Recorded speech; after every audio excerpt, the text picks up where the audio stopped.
E eu quero estudar com você a história que ainda faz parte do Natal. Eu vou pedir para você abrir sua Bíblia em Mateus capítulo 2.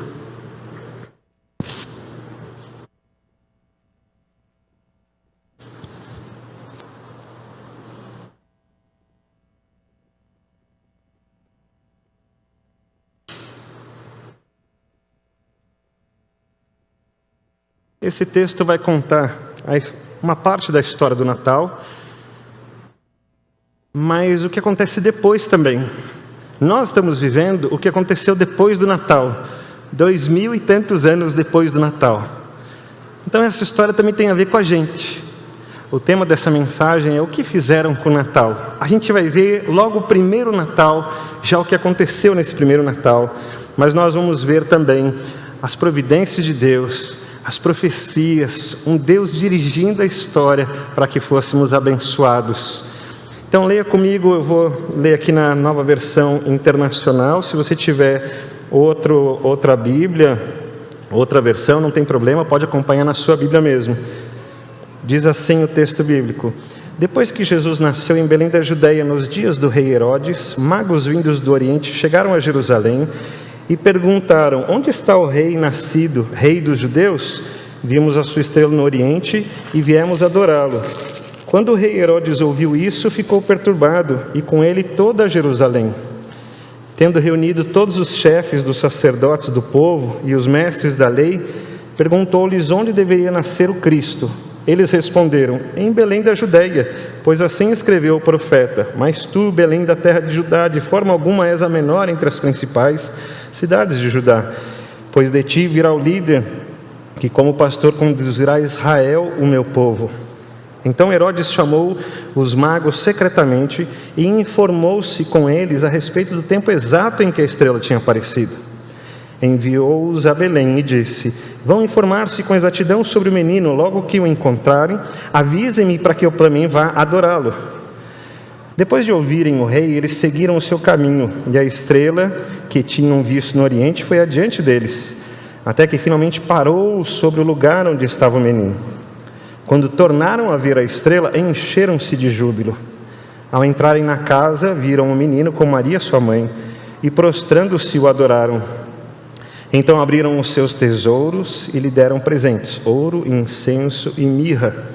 E tendo sido advertidos em sonho para não voltarem a Herodes, retornaram à sua terra por outro caminho. Depois que partiram, um anjo do Senhor apareceu a José em sonho e disse-lhe: levante-se, tome o menino e sua mãe e fuja para o Egito. Fique lá até que eu lhe diga, pois Herodes vai procurar o menino para matá-lo. Então ele se levantou, tomou o menino e sua mãe durante a noite e partiu para o Egito, onde ficou até a morte de Herodes. E assim se cumpriu o que o Senhor tinha dito pelo profeta: do Egito chamei o meu filho.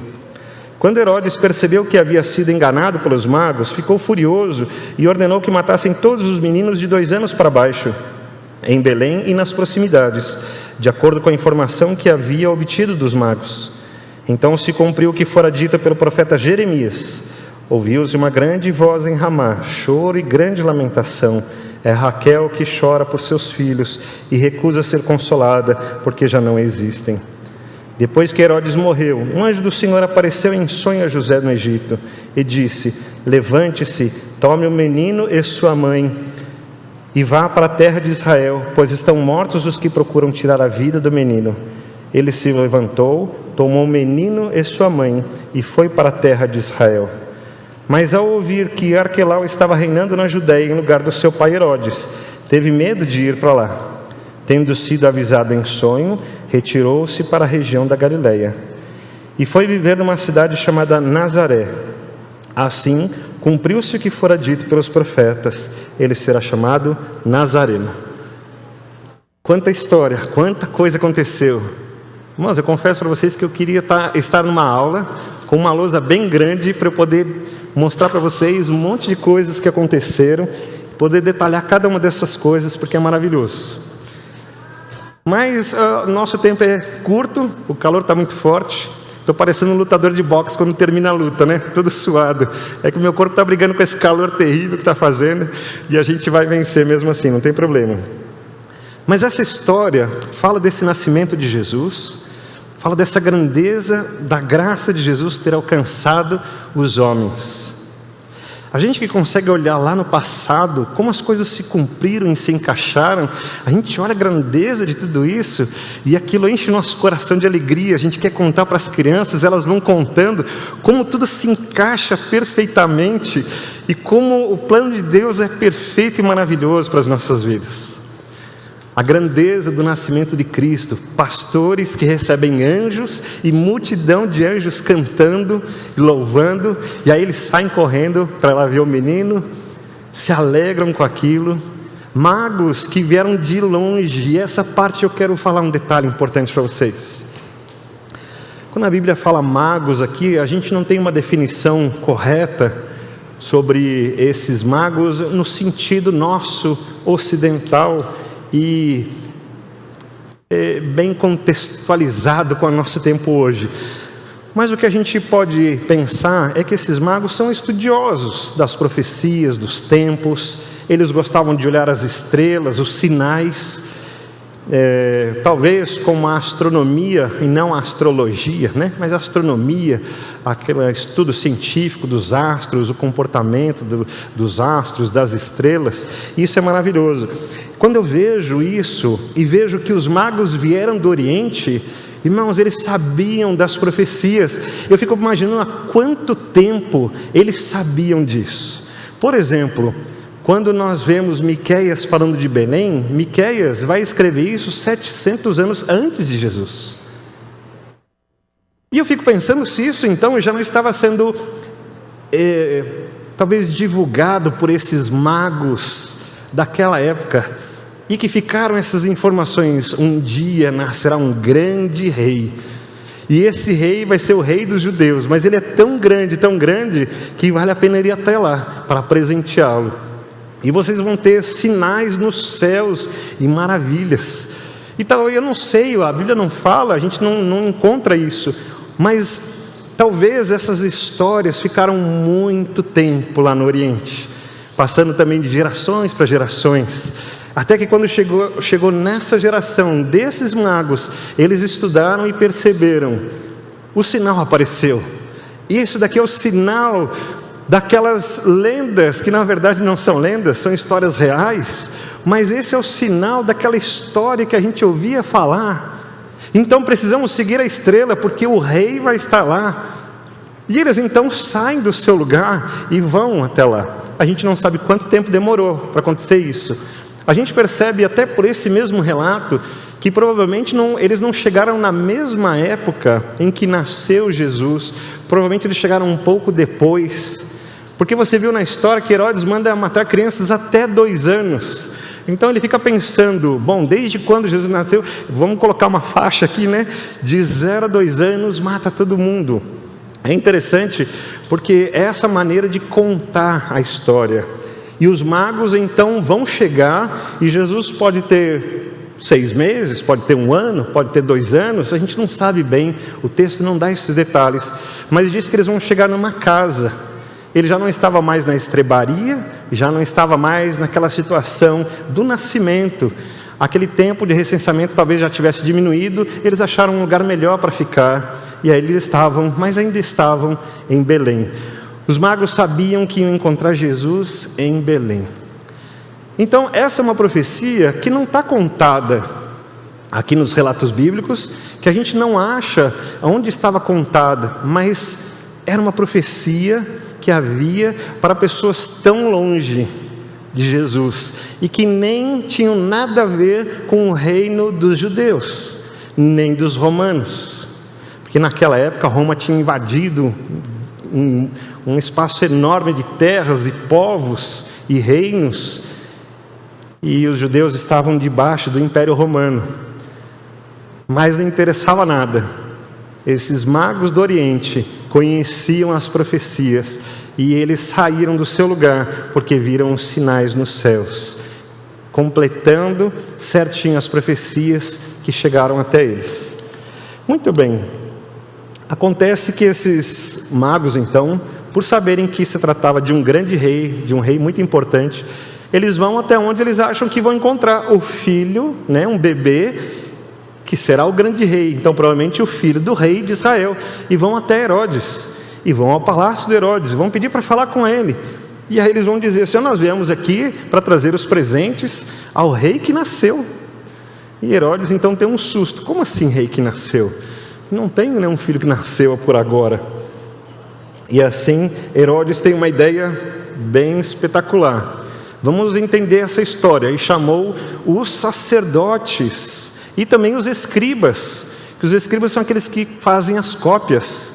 Então eles sabem do que estão falando. Vamos chamá-los para entender. E aí Herodes pergunta: onde diz aí nas profecias, aí nos textos bíblicos, onde diz nas escrituras, nas profecias, que realmente virá o rei de Israel? Então eles vão estudar e vão achar justamente naquele mesmo texto que lemos em Miqueias, que naquela época nem tinha divisão por capítulo e versículo, né? A gente que tem isso hoje para facilitar. Mas eles vão ler os rolos, e lendo os rolos encontraram o mesmo texto que lemos. E tu, Belém Efrata, puxa vida, eu fico pensando nesses sinais, e fico pensando o rei que dirigia Israel, que conhecia Israel como o reino daquele Deus de Abraão, Isaque e Jacó, que tinha feito uma aliança com esse povo, o Deus desse povo, que era diferente de qualquer outro Deus, que era mais forte, mais poderoso do que qualquer divindade que pudesse aparecer por ali. Ele conhecia esse Deus. Mas eu acho interessante que ele bola um plano absurdo. Ele fala então para os magos: vão lá, encontrem, já que vocês estão procurando, e vocês são magos, vocês vão achar. Então encontrem, e na volta passem aqui e me digam onde é que eu quero ir adorá-lo também. Veja que a palavra de Herodes é de adoração, porque ele sabe que está se referindo a alguém que é superior, que não é nenhum poder terreno, é um poder divino, é um poder sobrenatural, é um poder eterno. Ele sabe de quem eles estão falando, mas ele faz uma trama para que pudesse destruir os planos de Deus, para que ele continuasse no poder, para que ele continuasse sendo o rei de Israel. E Herodes achou mesmo que a sua força política terrena, o seu poder militar, o fato dele ser rei e poder mandar, ele achou que ele poderia ser maior que Deus, e que poderia mudar os planos de Deus. Parece que às vezes a gente também acha isso, né? Quando a gente fala mal de um candidato, um político, e acha que o outro é melhor, às vezes a gente está achando que se fizesse do nosso jeito, as coisas poderiam melhorar. Bom, acontece que isso não deu certo. Descobrindo então que era em Belém, eles estavam no palácio do rei, que era em Jerusalém. Eles decidem ir para Belém, mas é uns 5, 6 quilômetros, é pertinho. E eles estão procurando onde será que fica, até onde que vai. Obrigado. Então eles entendem que eles precisam ir até Belém, e eles ainda procuram a estrela.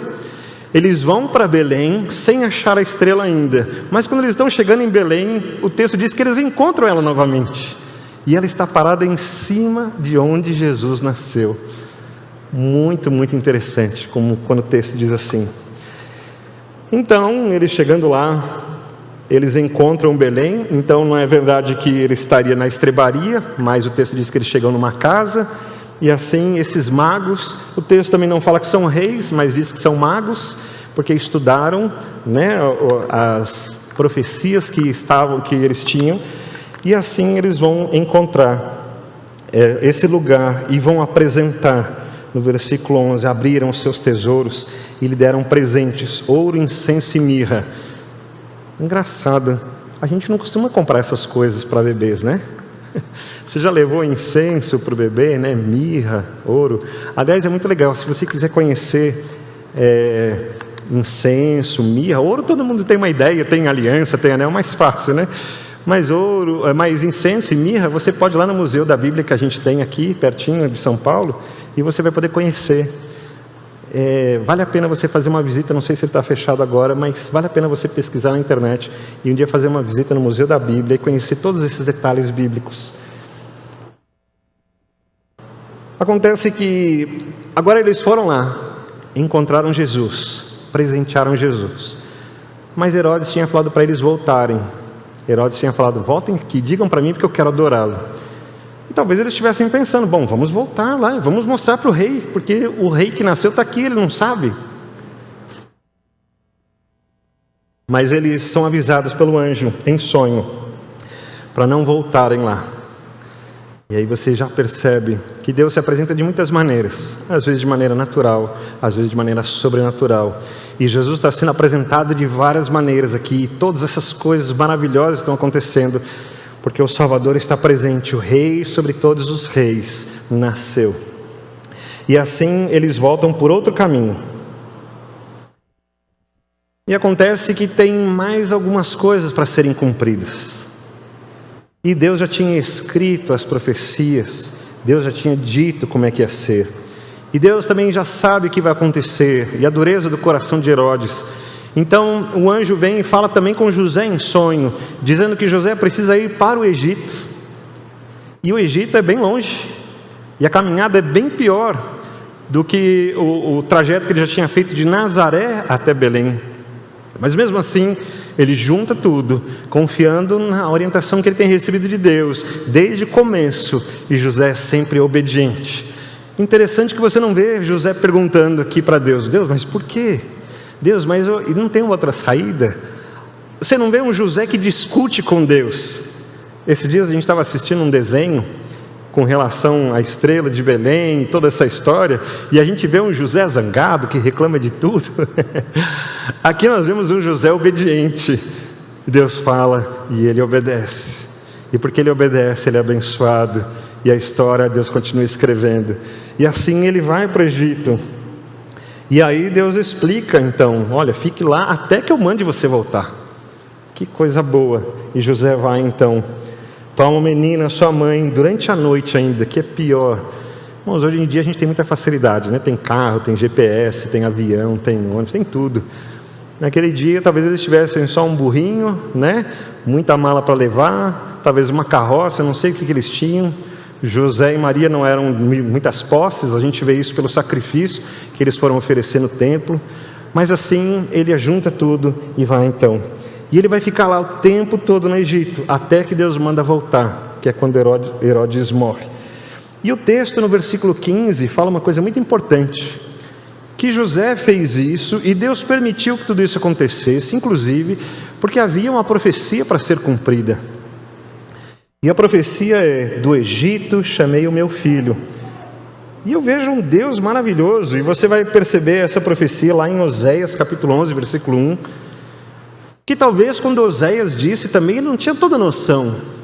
Talvez quando ouviram Oséias proclamar ou leram nos livros de Oséias, eles estivessem pensando ainda na questão do cativeiro, só de Israel sair do cativeiro, voltar para a sua terra, ou quando ainda eles estavam lá como descendentes ainda de Jacó, talvez com os 12 filhos lá no Egito, e que foram sair, que Moisés foi levá-los para a terra prometida.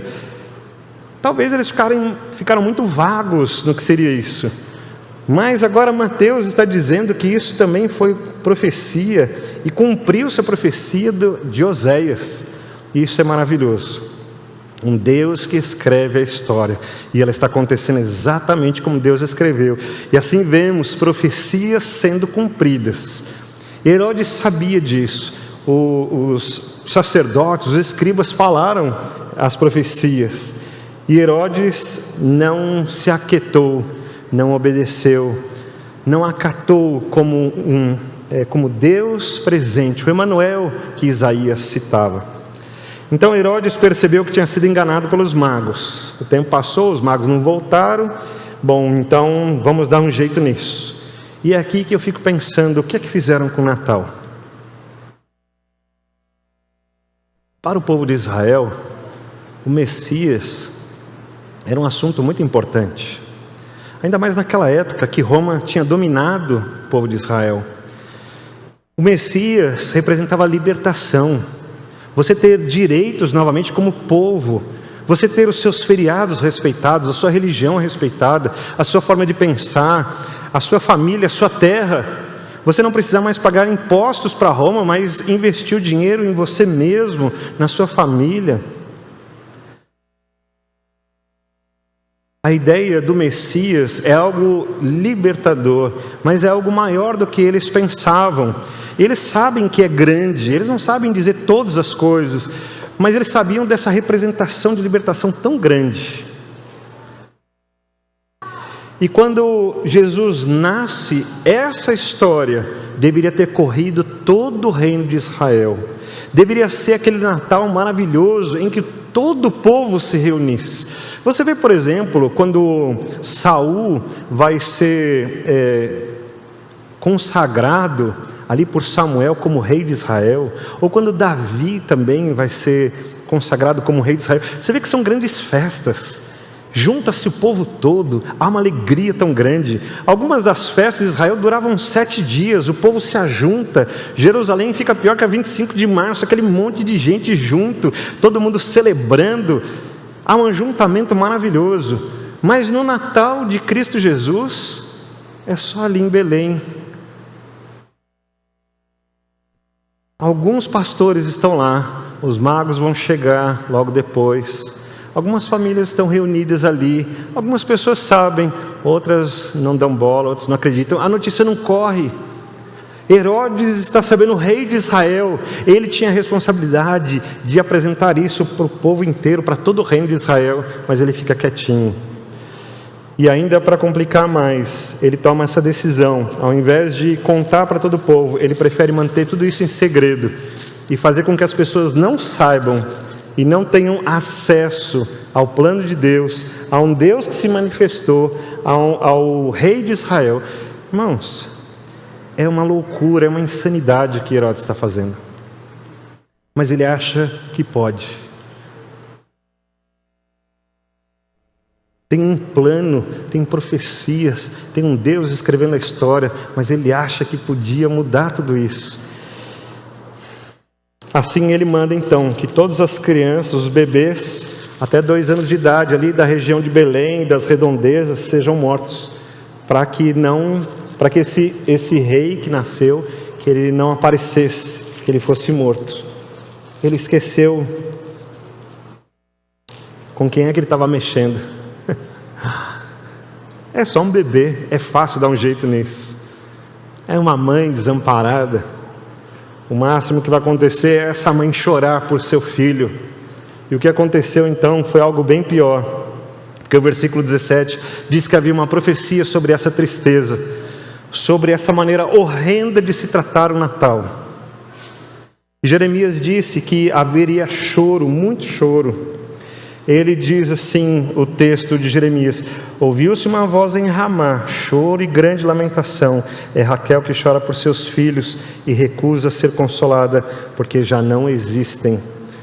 Esse texto está em Jeremias 31:15. E a explicação é um pouco complicado a gente entender, porque Ramá é uma cidade perto ali de Jerusalém, perto de Belém, um pouco mais para cima, já quase na divisa, já entre as terras das tribos. Mas Ramá ainda está na mesma região da tribo de Benjamim, que é onde fica Jerusalém. E Benjamim é um dos filhos de Raquel. Raquel era a esposa preferida de Jacó, vocês lembram disso? E Benjamim e José eram muito queridos de Raquel, são seus filhos legítimos. E a ideia aqui, e Ramá é provavelmente onde ela foi enterrada.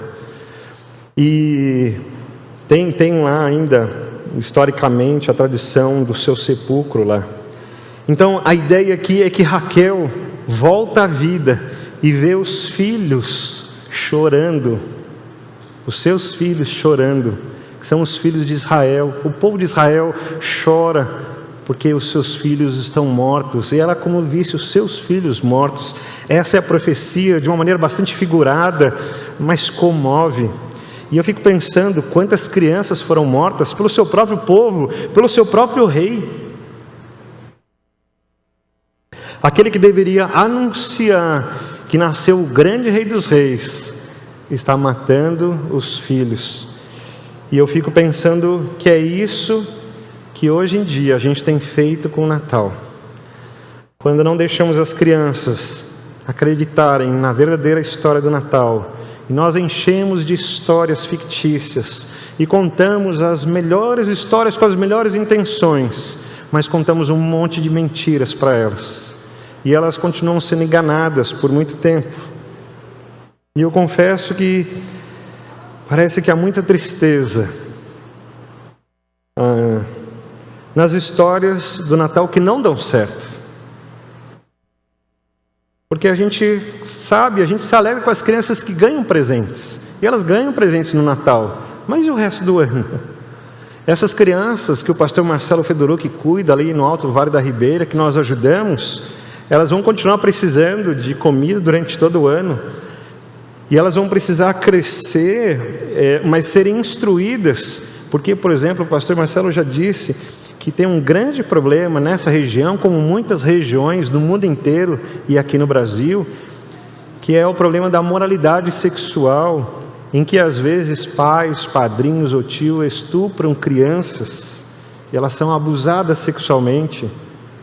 Então nós precisamos ensinar essas crianças o que é certo, o que é errado, o que pode, o que não pode. Nós precisamos ensinar as crianças o que é verdade, o que é mentira. E não dá para ensinar contando mentiras, a gente precisa contar verdades, para que elas aprendam e estejam seguras. A gente precisa ensinar as crianças também a pensar, a crescer, a avaliar. E às vezes criamos crianças que estão fechadas no mundo, que a gente se sente tão seguro. E essa não é bem a realidade.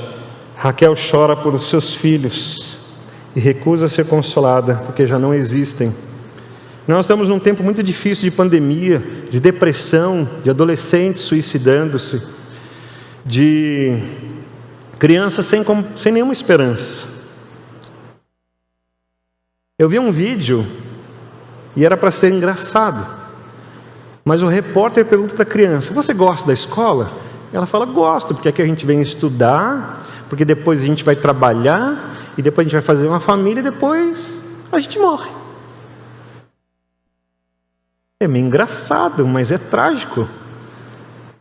É triste que ela olhou para toda a vida dela e não tem mais nada. Não tem alegrias, não tem esperanças.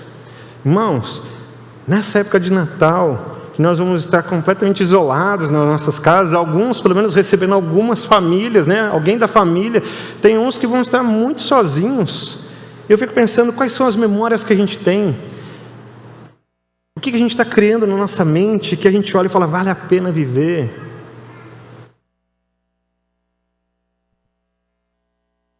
Estarmos juntos, olharmos o futuro, olharmos a eternidade, dentro desse plano de Deus, é algo que traz esperança para a gente, traz sentido para a nossa vida, traz alegria, ainda que as situações estejam difíceis, as circunstâncias estejam difíceis.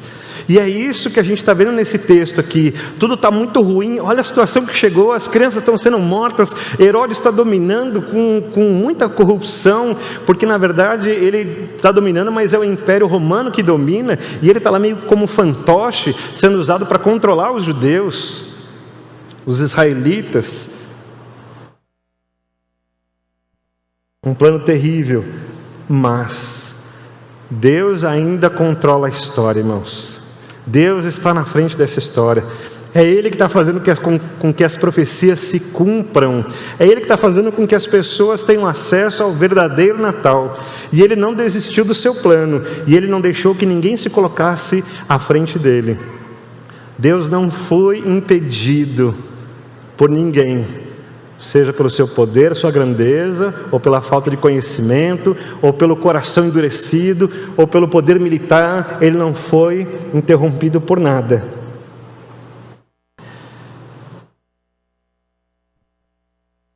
Assim o texto vai dizer que José vai até o Egito. Ele fica lá até que Herodes morre, porque parece que às vezes grandes homens esquecem que vão morrer. Eles acham que ali acabou.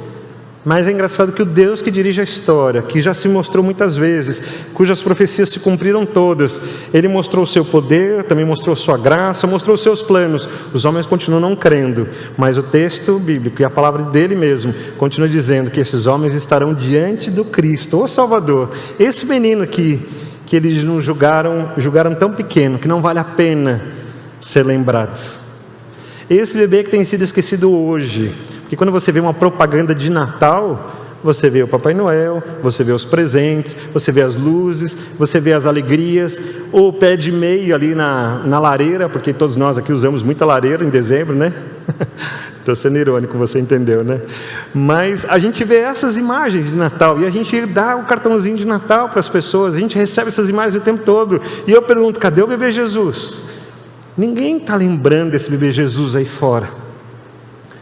O homem realmente esqueceu. Alguns fazem questão de que essa notícia seja esquecida. Não vale a pena contar essa história.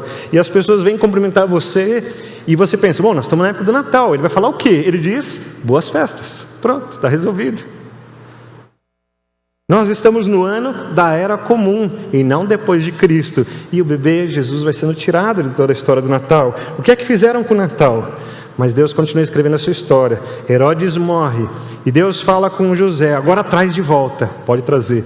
Acontece que Arquelau é o filho de Herodes, ele ficou com aquela região. E o anjo continua falando com José, e José, enquanto está indo para lá, Deus fala, mas não vá lá para Belém de novo não, vá para outra região ainda. Então ele vai para a região de Antipas, o chamado Herodes Antipas, que é filho daquele Herodes. E ele vai numa região mais alta, e ele vai para onde ele começou essa história, que é Nazaré. E o texto bíblico vai dizer mais uma coisa, lá no versículo 23. E foi viver numa cidade chamada Nazaré. Assim cumpriu-se o que fora dito pelos profetas.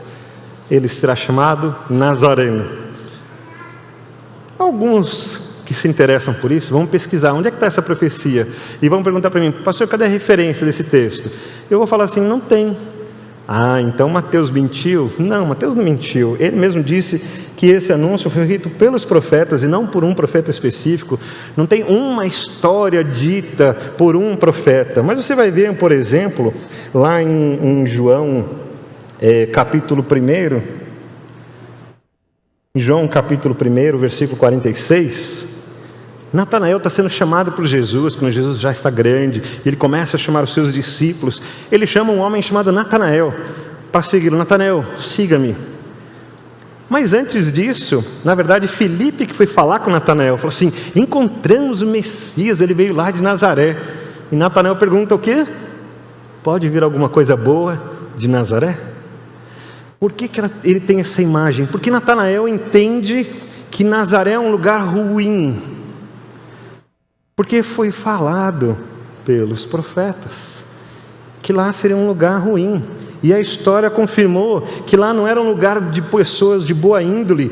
E Natanael, ele é tratado por Jesus como um homem de excelente índole. Então nós não temos uma descrição única, mas nós temos um fato histórico. Nazaré é visto por várias pessoas como lugar de pessoas ruins. Mas eu achei interessante que Jesus vai para aquele lugar. Jesus não vai para o palácio de Herodes. Jesus não vai para um lugar onde só tem pessoas boas e ele vai se relacionar com essas pessoas boas. Jesus não vai para um lugar onde ele vai ser tratado como rei nessa época. Aliás, ele vai parar na cruz, a gente sabe dessa história. A gente vê esse Jesus que está sempre ali, no meio de pessoas comuns. Algumas pessoas boas, algumas pessoas ruins, com seus temperamentos diferentes. Natanael, um homem muito íntegro. Pedro, um homem muito impulsivo. João, uma pessoa completamente assim, amável. E a gente vê cada um com seu temperamento, mas Jesus está no meio deles. Jesus vai andar com eles. Acontece que essa é mais uma profecia, então, que é tratada. E nós temos vários textos ainda, trazendo uma ideia de que Nazaré vem da palavra hebraica netzer, que significa renovo. E aí a gente pode lembrar, por exemplo, de Isaías 11:1, Jeremias 23:5, Jeremias 33:15, Zacarias 3:8, Zacarias 6:12. E nós vamos ver então que a ideia de um renovo, porque ali está tudo corrompido, está tudo ruim, está tudo perdido, mas há um renovo e nasce esperança, nasce alegria, nasce vida, da onde todo mundo olhava e falava assim, isso está perdido, mas aí vem a vida. E a pergunta talvez para Natanael, a resposta para a pergunta de Natanael é sim, pode vir algo bom, pode vir o melhor, pode vir o Messias de lá. E Ele veio porque Ele veio para trazer esperança, veio para trazer vida, veio para trazer essa renovação, veio para trazer uma nova aliança, que é o que a gente prega. Irmãos, quando eu olho essa história, então voltando para Mateus capítulo 2, Jesus nasce em Belém por causa de um problema político, o recenseamento. José obedece. Os magos vêm e mostram um grande problema, e Herodes está irritado, ele vai tentar resolver do seu jeito. E há um problema agora aqui que envolve a força militar, envolve o coração endurecido de Herodes, e envolve uma revolta contra Deus. O rei de Israel, Herodes, não era capaz de olhar para o rei eterno de Israel, que é Jesus. E você pode perceber que Herodes é um homem religioso, porque ele vai chamar os sacerdotes, os escribas, mas a religião não foi suficiente para fazê-lo enxergar Jesus de verdade. E talvez o Natal de todos nós precisa também ser lembrado como esse Natal de Jesus, para não ser só comemorado como o mundo. E a pergunta que eu faço ainda hoje é: o que fizeram com o Natal? Transformaram em grandes propagandas, em eventos, em festas maravilhosas, mas o bebê não está sendo lembrado. E isso aí fora, que, irmãos, graças a Deus, estar com vocês é uma bênção, porque a gente lembra desse bebê querido, desse bebê amado, desse bebê que para nós estava nas suas mãos o poder de todo o mundo. Por Ele, nele e para Ele foram criadas todas as coisas. É esse bebê que vem até nós, humilde, singelo, no meio de pessoas bem comuns como a gente, que anda com pessoas como nós, mas que olhou para nós com amor, ao ponto de ir lá na cruz, no nosso lugar, e que preparou o seu reino para nos receber um dia, e que vai estar um dia como juiz, mas que vai olhar para nós, que não negamos o seu nascimento, que não destratamos a sua grandeza, que não rejeitamos o seu amor, que não banalizamos, tratando como algo universal o que Ele fez, mas olhando para Ele com a nossa fé bem pequenininha. Nós o amamos, e um dia Ele vai olhar para cada um de nós nos nossos olhos e vai nos chamar para o seu reino. É nisso que acreditamos, por isso cantamos com alegria. Olhamos para o passado, que história linda, grande, fantástica, com as profecias, com o reino de Deus se estabelecendo aqui. Mas olhamos para o futuro e vemos que nós fazemos parte desse reino. Você crê assim também? Que o seu coração se enche de alegria por isso, que o seu coração possa transbordar isso para a sua família, para os seus amigos, que essa história continue sendo contada, que o testemunho continue sendo não apenas em palavras, mas, irmãos, quanta coisa boa nós temos para viver no nosso coração, quantas emoções por essas coisas grandiosas que Deus fez. Eu fiquei muito feliz quando naquele encontro eu não vou saber explicar direitinho, mas o encontro de neurocientistas, é isso, né, Marcelo? O Marcelo foi receber uma homenagem como professor, como cientista, e ali ele começou testemunhando em meio de outros cientistas, dizendo que foi assim que Deus fez. É tão gostoso a gente poder apresentar algo grande para nós, que não é só uma história, não é só o que a gente crê no sentido, eu creio assim como eu torço para o meu time de futebol, como eu escolho a marca do carro, do celular que eu gosto, mas porque tem algo grande, e isso flui naturalmente do nosso coração, e a gente coloca para as pessoas. Nosso pastor Eli Bento, que faz parte aqui, membro da nossa igreja, também na Academia Paulistana de Letras, de escritos evangélicos, ali também representando, falando e participando disso como algo bom, parte da nossa igreja. E quantos dos irmãos aqui também têm feitos grandes, às vezes na sociedade, às vezes na vida de alguém. Nós temos oportunidades muito grandes para contarmos a verdadeira história do Natal. E não precisa ser uma história como uma história que não aconteceu, ao contrário, precisa ser como essa história que realmente aconteceu. A gente precisa mostrar a grandeza dessa história, e precisamos mostrar a grandeza do futuro dessa história. Por isso que quando a gente canta o Natal, irmãos, não é só aquele sentimento que a gente tem quando assistiu o filme. Você já assistiu o filme de Natal? Esses filmes de Natal são meio clichês, né? A coisa acontece bem naquela época do Natal, uma situação difícil, mas de repente aquela pessoa que estava sofrendo muito é alcançada pelo amor que nasce no coração das pessoas nessa época. Irmãos, o amor da Igreja de Cristo Jesus não nasce só nessa época, não. A gente ama as pessoas o ano todo, porque nós somos amados na eternidade por Cristo Jesus. E isso enche o nosso coração, e a gente quer cantar, a gente quer contar essa história. Então eu quero chamar você para cantar comigo. Nós vamos cantar essa história. E você recebeu aí, se preparou. E se não se preparou, não tem problema, nós vamos cantar mesmo assim. E aí onde você está, você vai cantar. Aí na sua casa, aqui no seu banco, nós vamos formar um grande coral. Algumas pessoas ensaiaram as vozes para ficar algo bem bonito e bem especial. Porque quando alguém pergunta assim, o que vocês fizeram com o Natal? Nós vamos dizer, nós glorificamos a Cristo, Senhor, o nosso Salvador. E são 3 títulos, porque Cristo significa o enviado. O Senhor é aquele que governa, e o Salvador é aquele que trouxe para nós a solução da distância que tínhamos com Deus. Agora podemos chegar até Deus. Você crê assim também? Amém. Então vou pedir para você ficar em pé aí onde você está, para você cantar de todo o coração, como essa verdade que nós temos na nossa vida. E você vai louvar a Jesus.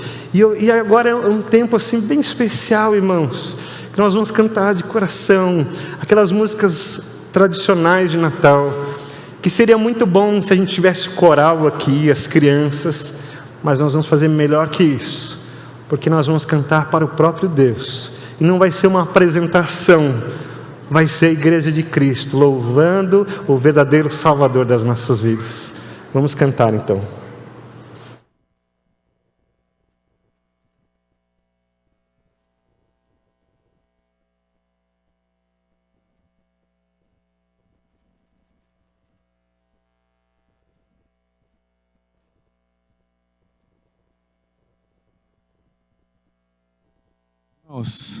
Vamos começar com o HCC 106, Cantai que o Salvador chegou. Aí tem alguns inários aí atrás dos bancos, não sei se em todos. A gente vai projetar também. Eu vou cantar daqui, mas sem o microfone, só para reger mesmo, mas vocês que cantem forte aí, para poder sair bem bacana, bem bonito. Tá bom? 106.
que valeu para o ensaio, né? Vamos cantar agora, então, o HCC número 100, Proclamaram Anjos Mil.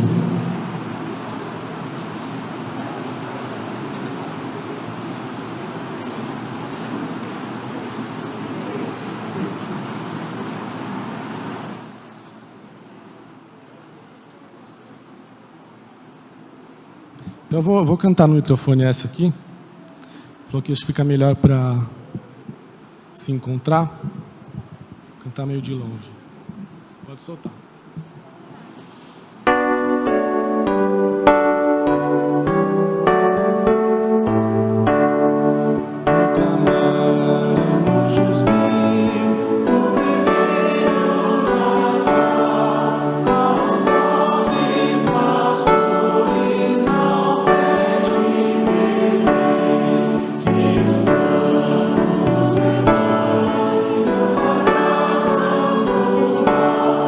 No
harmonias, HCC 96.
Nosso último hino vai ser o hino 90. Não, perdão. Hino 91, Noite de Paz, Noite de Amor.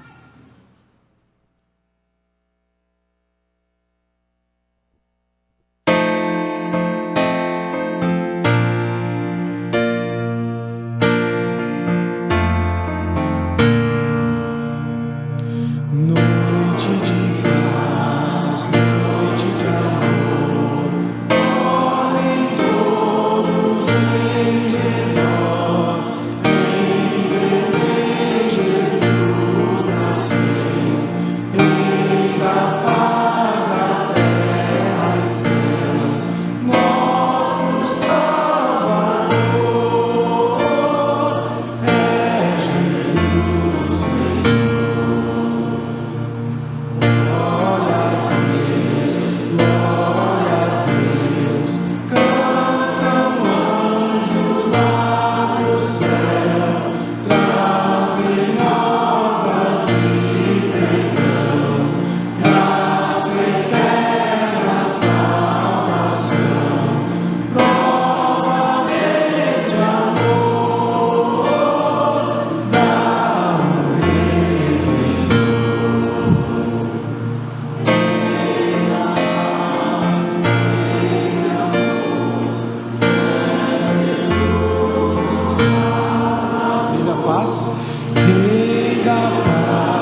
Com certeza esse é o Natal mais diferente que você já passou na sua vida, né?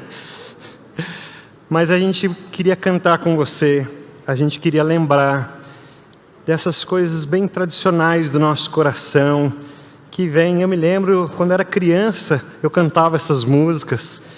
Já cantei em soprano, cantei em coral, de tenor, já fiz algumas vezes de baixo. Imagina eu cantando baixo, né? Como ia ser. Mas a gente lembra que são as histórias do Natal contadas e cantadas. E a gente faz desse jeito bem simples. Mas você tenha certeza que isso não diminui em nada a grandeza do Natal de Jesus. Nem diminui em nada a grandeza do poder do nosso Salvador. E eu quero orar com você e terminar esse culto assim, engrandecendo ao Senhor, louvando ao Senhor, lembrando desse Natal de Cristo Jesus e pedindo que você leve o seu coração transbordante para casa, cheio dessas alegrias do Natal. Tenho um pedido a fazer também por causa da nossa pandemia. Vou pedir que você não abrace, que você cumprimente qualquer pessoa aqui de longe, como a gente tem feito. É um tempo muito difícil. Com certeza, você sabe do meu sofrimento, que eu gosto de abraçar todo mundo. Então, eu sou uma das pessoas que está sofrendo, talvez mais que você. Mas mesmo assim, eu vou pedir que a gente se cumprimente de longe, mas que a gente esteja seguro de que estamos fazendo o correto, sem diminuir em nada a grandeza desse Cristo Jesus. Então vou orar, o pessoal já pode vir aqui para frente, se preparar. Terminando esta oração, você pode ir saindo devagarzinho, não precisa ter pressa, pode ir falando um alôzinho de longe para as pessoas, desejando aí as boas festas do Natal de Cristo. E você pode continuar cantando, e pode sair cantando e louvando a Deus, como nós faremos. Quero agradecer de coração por cada um que esteve aqui, os nossos irmãos. Tem irmãos que têm uma longa história nessa igreja e por causa dessa pandemia estão se sentindo visitantes aqui, né? Faz tanto tempo que não vem. Eu estava conversando com o irmão Walter e a irmã Cristina. Mas que bênção ter vocês aqui. Os nossos irmãos, amigos que estão vindo, visitando a gente hoje. Muito obrigado pela presença de vocês.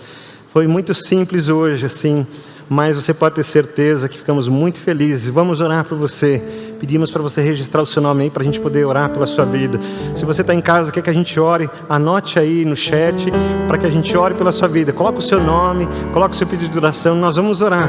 Esses pedidos chegam para mim depois, e eu oro junto com os meus irmãos. Nós intercedemos pela sua vida. Nós colocamos diante desse Jesus Salvador, esse Jesus que é Senhor. Ele veio, Ele é o prometido, é o ungido de Deus. Ele veio para nos levar para a salvação. Ele cuida das nossas vidas. Feche seus olhos, vamos orar então. Deus bendito, recebe nosso culto. Essas letras, essas músicas falam muito ao nosso coração. Aqueles que cantam ela há tantos anos, como eu, nós lembramos desse Jesus que salvou a nossa vida, da grandeza de um Jesus que veio dessa maneira tão simples, talvez como nós cantamos aqui. Ninguém viu a grandeza na hora, mas para cada um de nós que foi salvo pelo Senhor, essa grandeza é real e verdadeira. A gente lembra disso especificamente no Natal, mas todos os dias para nós vivemos essa alegria, a mesma alegria de que Jesus nasceu no nosso coração, que reina sobre nós, é o nosso Senhor, é o nosso Salvador. Nós te louvamos por isso. Senhor, recebe a tua igreja, recebe cada vida que te honrou neste momento. Nós cantamos juntos ao Senhor, porque o Senhor é digno. Nós louvamos o teu nome. E nós saímos daqui com a nossa fé renovada, fortalecida no Senhor, naquilo que o Senhor faz no tempo e na eternidade, aquilo que o Senhor faz na história do mundo e faz na nossa vida também. Te honramos por tudo que o Senhor é, por tudo que o Senhor fez. Te honramos por Jesus que nasceu. Te honramos por esse Jesus que reina sobre todas as coisas. Te honramos por esse Jesus que se apresentará como juiz e que nós vamos ser salvos exatamente por Ele mesmo. Te honramos por tudo isso. Eu oro ao Senhor com os meus irmãos em nome de Jesus e abençoo essas vidas com a comunhão, com a graça do nosso Senhor Jesus Cristo, com a paz que vem do Senhor, do teu nome santo, e com a comunhão e a consolação que vem do Espírito do Senhor, sobre cada vida, sobre cada família, nesses tempos tão difíceis, para que eles não percam nem a fé, nem a unidade em família, muito menos a boa esperança que o Senhor nos deu. Assim os abençoo. Amém. Deus te abençoe, meu irmão. Que prazer estar com você. Vamos cantar.